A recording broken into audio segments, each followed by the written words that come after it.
So guys, Rom Guruji here, and today we're going to do something known as a functional comparison between IQOO UI and other UIs. So let's dive right into it.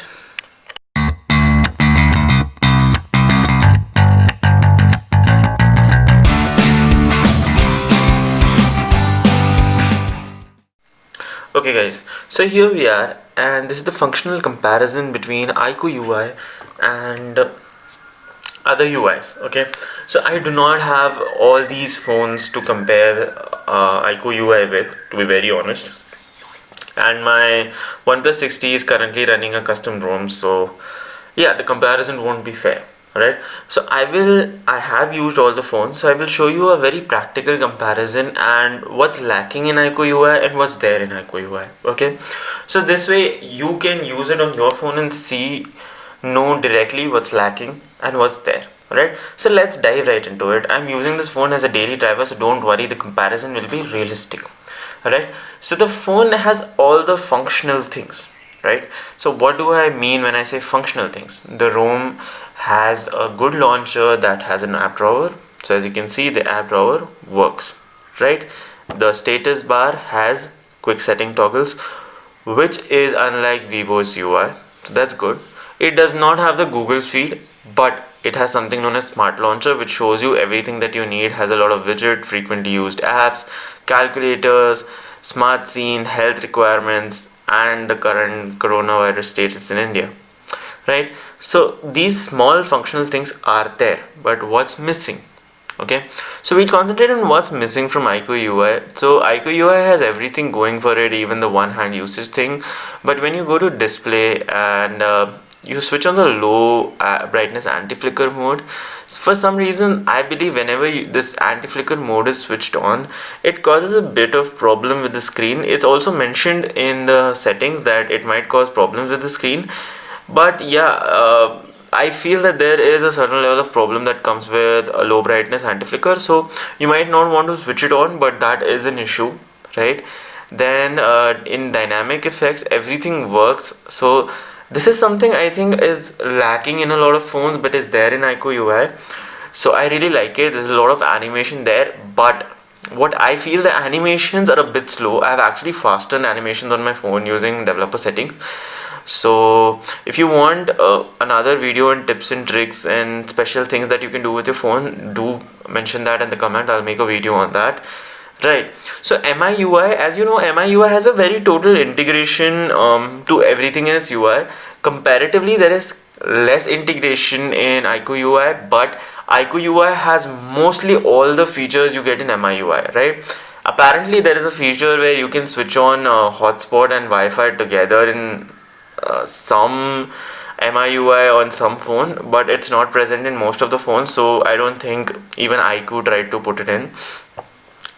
The face detection sensor on IQOO is pretty bad. Like, it does not have a dedicated sensor, it uses a front camera, but the algorithm is bad because anyone who's even similar looking to you can actually access it.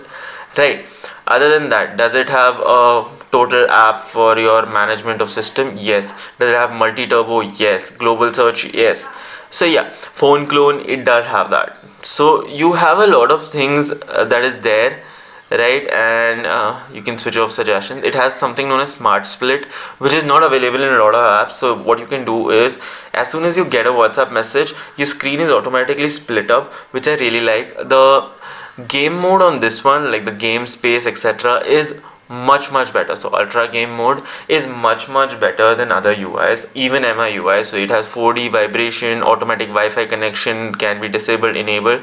It also has something known as background play, which I really love. Right, so it is known as background autoplay, off-screen autoplay, which I really love. Then there is monster UI, monster mode. So monster mode puts your phone in an extreme performance mode, and I really like that too, but it eats up your battery like anything. So I would suggest it to be turned off unless you're really gaming, because the phone is really snappy even without the monster mode. Alright, lots of shortcuts, system navigation is perfect, there's no issues. Right, that styles wherein you can hide the bottom bar. Yeah, so all of this is actually there in every OS, so there is no difference. This has a hi-fi DAC. I really like it. What I do not like is the difficulty in reaching some settings. So this is in comparison to the Oxygen OS. A lot of settings are embedded inside the settings app. So to find the battery, so here you can see the battery levels, but you can't see what is consuming the battery, what is happening. So for that you have to go to high background power consumption. Then here you can allow them to consume power, but you don't see the stats. Then you go to power consumption ranking, right? Then it loads the stats. So I haven't used this in a long while, so as you can see it has loaded the stats, but the stats is still, when you click on the app, then you get the full stats. So the amount of settings you have to navigate through to get to those stats might be an issue for a lot of people, and I think it's an issue for me also, to find simple setting. Like for example, if you want to set a default home screen on IQOO UI, you have to go to the iManager app, right? Then you have to go to the app manager, then you have to go to permission management, then default app settings. So the amount of time you require to go and set a default app, go to the settings, is a lot more. So I think that I find really irritating. But other than that, the phone has everything that you would require, including different screenshots, all the settings, all the cool things. It also has a theme store, which I wouldn't recommend. Those themes seem pretty broken. Other than that, like on the always on display, now this is something that is there in every OS, right? I'm sorry for that.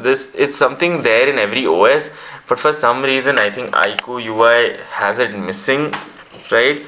Is the amount of notifications that you can preview on your always on display. So instead of showing a number +2 or +4, you can only show 4 apps that can show you notification on always on display. So I don't really like that. So maybe that can be updated. Obviously that can be updated, right? Recently, also might be a teaser, recently this smart launcher has been updated in IQOO UI, and a lot of other apps have also been updated. So this might mean that we can see a new update coming for the phone, right? So that's all for this video, guys. I have purchased a new skin for my IQOO UI IQOO 3. So as you can see, this is the skin for the phone. It's really cool. If you would like me to make a video on the accessories of the phone, do comment that, and I will make one video.